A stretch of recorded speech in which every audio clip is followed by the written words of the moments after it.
القضيه اللي مرونه مصر. سفاح عنده 12 عام كيما سمعتو كيقطع تيقرب ماشي كيلوح كياكل. باقيين واعيين انني قلت لكم راه عنده 12 عام كيدير هادشي كامل. وقبل من هادشي كيخطط وكيضرب حسبه لكلشي. هو نيت عنده 12 عام غيحبك خطه جهنميه من حتى لزاد باش غيضرب الضربه ديالو اللي يكون مع الكاميرات في الحي ديالو. كان غيفلاش بالفعله ديالو، ضرب قطع وكلا وكان غادي يخبر. قضيه حاليا دايره بوم ماشي في مصر، في العالم العربي وفي شمال افريقيا، حيت يلاه طرات في هذا الشهر نيت اكتوبر 2025. باقا بميكتا البوليس كان كيسحب ليهم اللي هما قدام جريمه داخل فيها شي راس كبير بالبشاعه ديالها، ولكن كل ما جروا خيوط ديال الدلائل كيبان ليهم وحش قدامهم ماشي دري صغير. اشنو وقع؟ واش هادشي كان مخطط ليه ولا جا صدفه؟ هادشي كامل غادي نجاوبكم عليه ماشي في هاد القصه، في هاد الفيلم ديال الرعب اللي غتعيشوا معايا. شكرا بزاف على التفاعل الاخر ديالكم، وليتو كتحشموني كاع نقولها لكم. غير هي باقيين بزاف ديال الناس كيتفرجوا وما كيتابوناوش. راه في اي لحظه ما نبقاش نطلع لكم حيت كنتلاقى مع بنادم في الزنقه وتيقول لي راه كنتفرجوا فيكم وما بقيتيش كتطلع لينا، وملي كنفيريفي معاهم التليفون كنلقاهم فعلا ما تابوناوش. يعني واحد النهار وجيز ما يبقاش يطلع ليك. تاكد منها دابا. ودابا نمشيو نشوفوا هاد الروينه. دابا ما غاديش نقول لكم سافروا معايا عام عامين 3 سنين ولا 20 عام اللور، ولكن كنهضر لكم على قضيه يلاه طرات غير هاد الايام في هاد الشهر ديال اكتوبر 2025. واحد الدري اللي سميتو محمد غادي باش ما يصبح الحياه ديالو كانت عاديه، كيمشي وكيجي للمدرسه. توقيت والديه حافظينه ليه، وكان عنده واحد صحيبو اللي سميتو يوسف واللي معاه في نفس الحي. هادشي في مصر وفي مدينه الاسماعيليه، واحد المدينه اللي ديما فاش كنعاود لكم عليها كنعاودوا تقريبا غير على الجرائم، ومن المدن اللي مشهوره في مصر بالجرائم البشعه اللي كيطراو فيها. ولكن كيكون شي واحد اللي كبير، شي واحد اللي بعقله، خيانه زوجيه، القضيه ديما كتكون معقده. ولكن واحد النهار غادي يفيقوا السكان ديال ديك المدينه اللي هي الاسماعيليه على واحد الخبار اللي غتخليهم كيتاعدوا. نرجعوا للطفل او للدري الصغير اللي سميتو محمد. فاش كان كيمشي وكيجي للمدرسه عنده واحد الوقيته اللي كيمشي وكيجي فيها. مثلا الا خرج مع 6 فراه عنده واحد نص ساعه ديال الطريق على رجليه ماكسيموم. ايوا واحد النهار غادي يمشي للمدرسه بعد ما فطر وكاع دوك التفاصيل اللي ما كاين لاش ندخلوا فيها. وملي غادي يخرج من المدرسه وغادي يجي للدار فالوالدين ديالو كانوا كيتسناوه. غير هي غيدوز الوقت اللي نورمالمون تيديروا او عاده كيديروا محمد من المدرسه للدار، واللي هو الا تعطل نص ساعه. باللعب ديال الدراري الصغار بشد ليا نقطع لك حتى كيوصل. دازت نص ساعه ومحمد مازال ما جاش، وغادا تدوز 40 دقيقه ومحمد مازال ما جاش. شويه غادا تدوز ساعه، وهنا الوالدين ديال محمد بداو تيتشطنوا عليه. فين مشى محمد؟ ايوا في الاول الشطنه ديال الوالدين عليه كانت شطنه عاديه، شطنه ديال الوالدين غادا تسالي بواحد السرسار ولا دقه في الباب شكون انا جيت. ولكن حتى شي حاجه من هادشي ما طراش. محمد ما غاديش يجي، فغادي يخرجوا وغيمشيو في الطريق اللي كيجي منها محمد من المدرسه. ولكن محمد ما كاينش. غاديين هما كلهم امل فانهم غيتلاقاو وكيلعب في الطريق، ولكن محمد ما بانش. هنا القضيه بدات كتسخن واحد شويه. محمد راه ما موالفاش ليه يغبر هاد الغبره. الا كان مشى كيلعب فغالبا كيجي للدار يحط الشقاره ديالو وكيمشي. ولكن دابا الدري ما بانش. بداو تيقلبوا في الدرب واش بان لكم محمد واش كان كيلعب هنايا. الناس ديال الدرب قالوا باللي ما شافوهش. غادي يمشيو باش يعلموا الامن، والامن خداو الاقوال ديال الوالدين د محمد. ولكن حاليا الدري فراه ما كاينش شي حاجه اللي غتخلي الامن يتحرك باش يجيبو، حيت يقدر يكون تعطل، يقدر يكون مشى كيلعب، خصوصا انه باقي ما داش عليه 24 ساعه باش اختفى. واخا دري صغير ولكن راه يلاه ساعه ساعتين باش ما بانش. يقدر يكون في اي بلاصه. فالوالدين غيزيدوا يقلبوا في الاراضي اللي حداهم، الخرب اللي حداهم، اي بلاصه ممكن يمشيو يلعبوا فيها الدراري الصغار غادي يقلبوها. ولكن ما كاينش محمد. باش ما صبح هنا في الامن غادي يتدخل في القضيه. واخا باش ما نطولوش دابا الامن غيبدا يدير في الخدمه ديالو. وهنا فين غتجي الصدمه اللي البوليس خلاتهم. ديما هما كيعيشوا سيناريوهات فيهم جرائم اللي فيتها البشاعه ليه منقزينها، ولكن هادي ما صبروش ليها. حيتاش باختصار غادي يقلبوه غيسولو مع من كيمشي الدري ومع من كيجي. غادي يلقاو باللي النهار كله داز عادي. الدري فاق فطر، وركزوا معايا في هادي، مشى للمدرسه. ولكن ملي خرج من المدرسه حتى للدار، يعني في هاد الجوج ديال الاوقات كاين واحد الفراغ. فين مشى محمد؟ قلبوا شكون اللي كيجيبو من المدرسه، شكون اللي كيديه. مره تقدر تديه مو ولا بواه، ومره يقدروا يجيبوه، ولكن الاغلبيه الوقت كيجيب بوحدو. مع من كيجي هاد الدري عاوتاني دري صغير ما عندوش شي واحد كيجي معاه، يعني كل مره مع من كيجي. واصلا هذوك اللي كيجيو معاه دراري صغار، يعني دري صغير اش غيدير ليه؟ ما عرفوش بلي هذا السؤال هو الحل ديال القضيه. قلبوا النهار الاول وقلبوا النهار الثاني والنهار الثالث. في هذاك الحي اللي كانوا ساكنين فيه ولا في الطول ديال الطريق ديال ديك المدرسه كانوا كاميرات. وهذه واحد القضيه كانت مفيده بزاف للامن. كاينين محلات تجاريه، المهم واحد المنطقه اللي شعبيه، يعني كل شيء تقريبا داير كاميرا، هي في الحانوت هي احدى الجامع ضروري كاينه كاميرا. الا ما كانتش كاميرا هنا تيكون دايرها جارك، الا ما كانش داير هذا اللي من هنا داير هذاك اللي من ليه. يعني ضروري غادي يتبعوا فين كان غادي ومع من.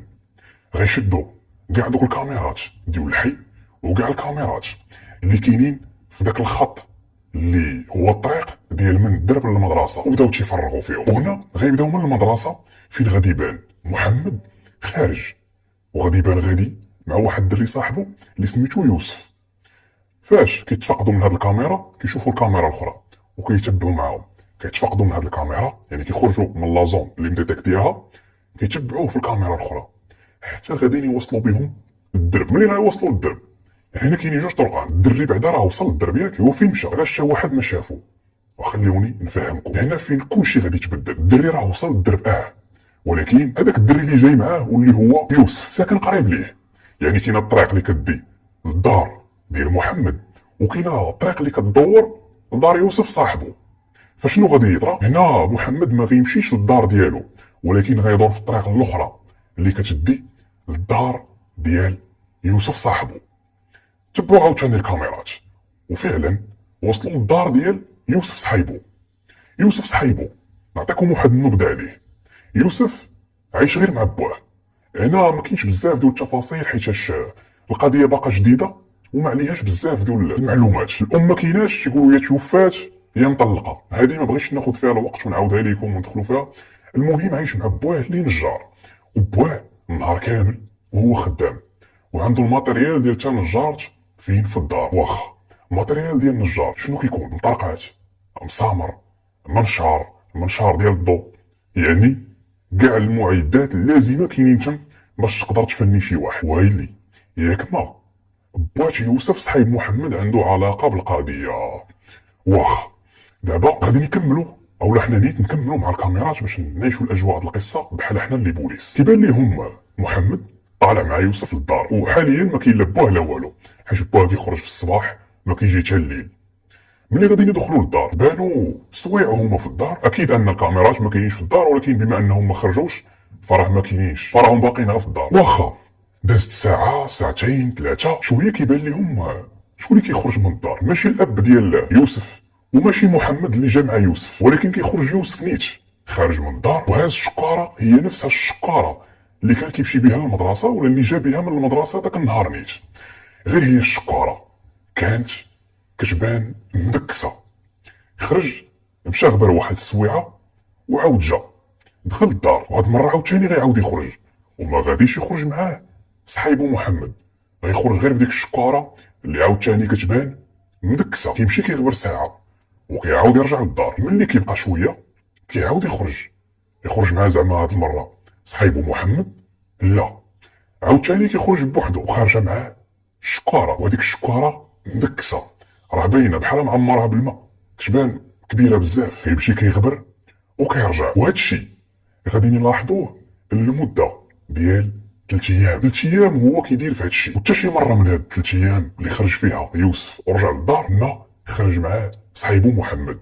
وهي اللي كيفاش القضيه وكيبان بواه جا للدار وعاود خرج ولكن حتى شي اشاره ديال محمد خرج ما بانتش. اما بواه راه كيجي للدار كيجي مهلوك بالخدمه، يعني ملي كيدخل للدار كيدخل كينعس لا كان شي عشا جايبو معاه ولا شي حاجه والغد ليه كيفاح كيمشي للخدمه.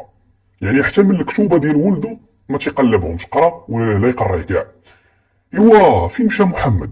شنو زعما هاد الدري اللي كنعاود لكم عليه واللي هو يوسف وراه هو باقي ما كملش 12 عام يلاه طالع فيها يكون داير شي فضيحه؟ وياه ماشي دار فضيحه، هو دار وحده من ابشع الجرائم اللي طراو في التاريخ ديال مصر. غتسولوني دابا كيفاش؟ واخا دابا ملي البوليس غيتاكدوا باللي محمد ما خرجش من الدار فاول حاجه غادي يديروا هي غيديو معاهم امر بالتفتيش، غيدخلوا مع الموبل. وفي هاد الوقيته نيت الوالدين ديال محمد كانوا جالسين على الجمر، كانوا كيشوفوا الكبده ديالهم اللي هي ولدهم غالبا طاري عليه شي حاجه وهما ما قادرين يديروا والو. واخا دابا ملي غادي يمشيو البوليس باش يدخلوا للشقه او للبارطمون اللي ساكن فيها محمد وبواه مع الطلعه وباقي ما حلوش الباب، كتضربهم واحد الريحه ديال الموت. غادي يدخلوا للدار، ومع غادي يدخلوا غيبانوا ليهم البوادر، اشارات ديال واحد الروينه وواحد الفضيحه واقعه في هذيك الدار. ملي غادي يبداو يقلبوا في البيت ديال يوسف، اول حاجه غيلقاو الفراش يعني الناموسيه كلها منقطه وفيها اثار ديال شي حاجه طرات تمايا. هذوك النقاطي الحمرين منين جاو؟ شنو زعما يكونوا هما اللي في بالنا؟ زائد غادي نشموا في الصاله ديال الدويره مواد ديال التنظيف، الكلور، المهم مواد ديال التنظيف اللي قاصحين بزاف، وهذه اشاره من الاشارات اللي لقاو تمايا. زائد غادي نلقاو تحت من الناموسيه بقايا ديال من ديال محمد. كما كتسمعوا ملي غادي نلقاو داكشي غادي نتصدموا. كانوا شاكين في الاب، يعني الاب ديال يوسف هو اللي دار هادشي، ومن بعد غادي يغطي بولدو، يعني كان كيصيفطو يلوح داكشي. ولكن الاب غادي ينكر، اصلا غيكون مصدوم من داكشي اللي لقى في الدار اللي اصلا هو بحال كي جاي ينعس فيها. نقولوا تقريبا بحال عايش فيها غير ولدو اللي عنده 12 عام، شي فايق كيمشي للمدرسه وكيجي، اما هو حتى هو كيفايق كيمشي خدام نهار كامل وكيجي ينعس تما باش الغد ليه يرجع للخدمه. مزيان، ولكن هادشي كامل باش تكتشف. واخا حبسوا معايا انا، اصلا العائله ديال محمد عرفوا بلي ولدهم مشى عند الله قبل هادشي، حيتاش غيلقاو في واحد الخربه جات حدا واحد الحوانت في واحد الصبحيه، واحد طرف. تخيلوا شنو هو داك الطرف، راه ماشي يدين ولا رجلين ولا شي طرف من شي قنت، راس وياه. وفي نظركم ديال من غادي يكون؟ ايوا راه هي هذيك ديال محمد، يعني محمد والديه عرفوا والدرب عرف ونهضت الروينه، كلشي مشقلب.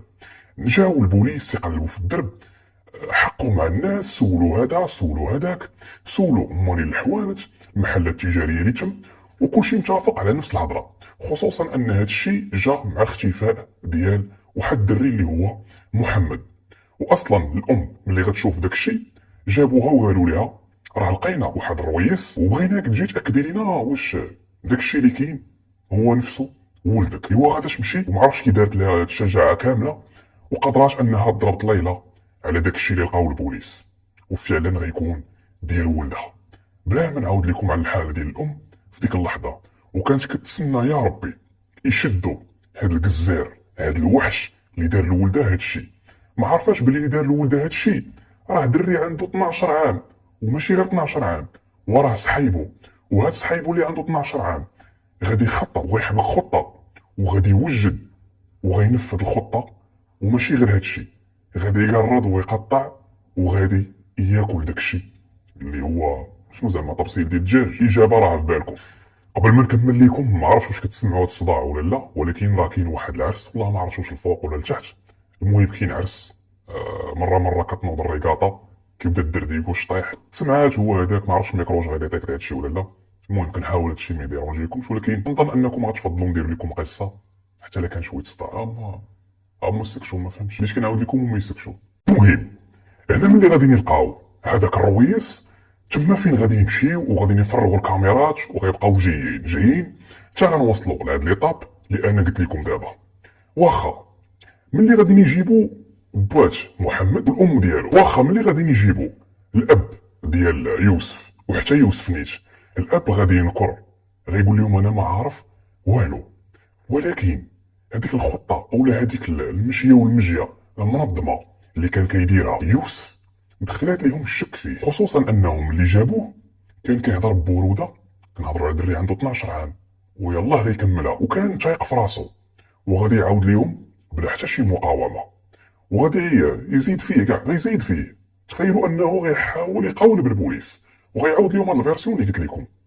قال لهم باللي انا كنت جاي انا ومحمد من المدرسه واتفقنا في الطريق باش غادي نمشيو للدار ونلعبوا البلاي، حيتاش محمد عزيز عليه البلاي ولكن ما عندوش.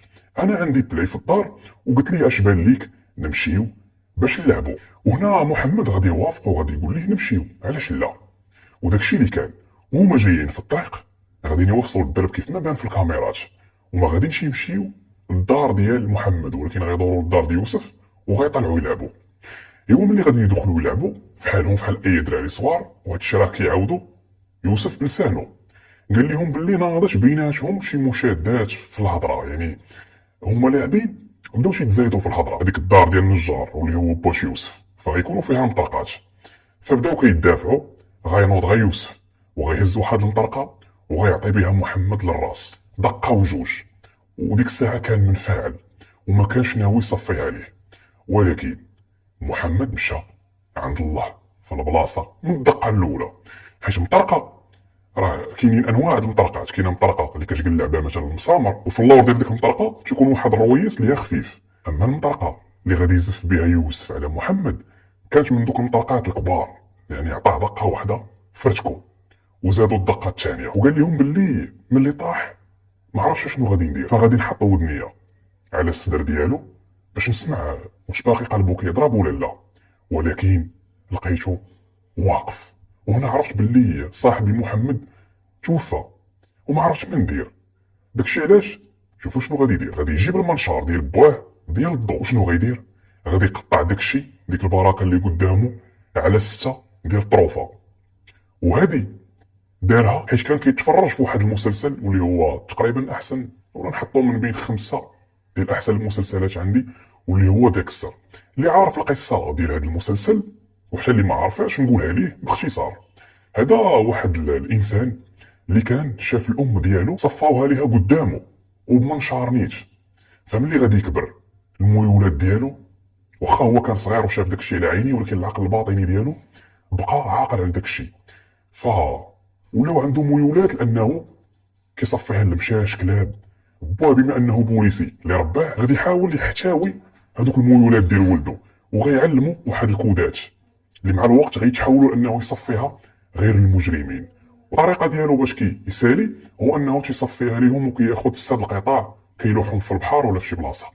وداك الشيء اللي غادي يدير هاد الدري يوسف كان المسلسل المفضل ديالو هو ديك الساعه. قال مع راسو علاش لا ما نجربش. وهادشي اللي غادي يخلي البوليس يقلبوا في الهيستوريك ديال البيسي ديالو ديال التليفون ديالو باش يعرفوه فايش كيدخل ولا ياش كيتفرج. وملي غادي يدخلوا غيلقاو كيتفرج غير في الفيديوهات الاجراميه، المسلسلات واللقطات اللي فيهم غا داكشي اللي في بالكم، وخصوصا داك المسلسل مزيان.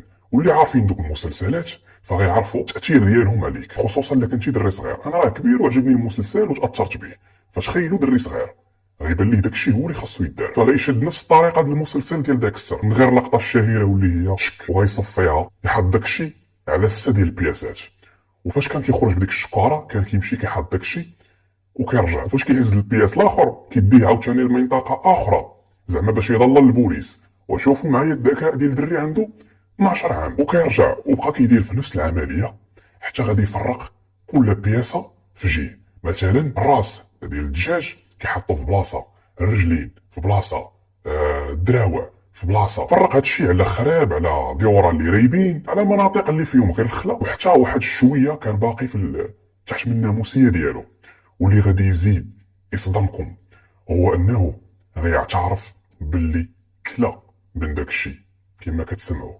تخيلوا هذا راه ماشي غير انسبيرا من المسلسل، هذا راه فات المسلسل، حيت داك السر راه كيصفيها المجرمين وتقطع داكشي. اما هذا يعني كنهضروا على يوسف فراه قطع داكشي وكتار كلا، يعني شعل البوطه وخدا طريفات تعزلهم ليه ديال الهضره وحط وكلا. وملي سولوه كي جاك المذاق ديال داكشي غادي يقول لهم عادي بحال المذاق ديال الدجاج. يعني هاد خينا هذا وقيلا حمق. شكوا البوليس حيت دري صغير عنده 12 عام يدير هادشي كامل وكيهضر بهاد البروده. لا هذا غالبا يحمق يا ما عارفش شنو كيدير، وراه باقا ما سالاتش هنا.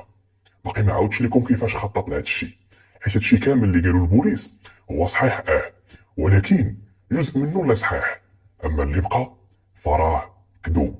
فاش كذب عليهم في نظركم وكيفاش حبك هاد الخطه؟ تصنتوا معايا دابا مزيان. دابا على ما كيبان باللي يوسف عنده واحد العلم اجرامي اللي غادي ياخدو من المسلسلات اللي كيتفرج فيهم وغادي ياخدو من دوك المقاطع د الفيديوهات اللي كيشوف ومن الانترنت. فكيفاش انت جبتي دري اللي هو صحيبك في نفس لاج ديالك وغدير ليه هادشي كامل بهاد الطريقه؟ كاين شي واحد كيعاونك، غادي يقلبوا ولكن راه ما غيلقاو والو، وفي كل ما كيزيدوا يتاكدوا باللي هاد الدري الصغير اللي قدامهم هو اللي دار هادشي، النظره ديالهم ما كتبقاش لدري صغير وانما الوحش ساكن وسط من دري صغير. ديب متخفف ناجح. ما يمكنش نحضروه حيت غيديروا ليه التحاليل والنتائج ديالهم اولا لي زاناليز، النتائج ديالهم غيطلعوا هو كيبان باللي ما نقولوش حمق، عنده شي اضطرابات، ولكن دوك الاضطرابات نفسيه بسيطه ممكن يكونوا عند اي دري صغير ما كايناش الام ديالو وكيعيش تقريبا بوحدو، الاب ديالو راه قلت لكم نهار كامل هو خدام يقدر ما يجيش كاع للدار، يعني ماشي حمق بعقلو ودار داكشي، يعني غير تاثر بالطريقه ديال داكشي اللي كيتفرج فيه، وغيكتشفوا انه كان مخطط لهادشي وماشي جا صدفه كيف ما قلت لكم.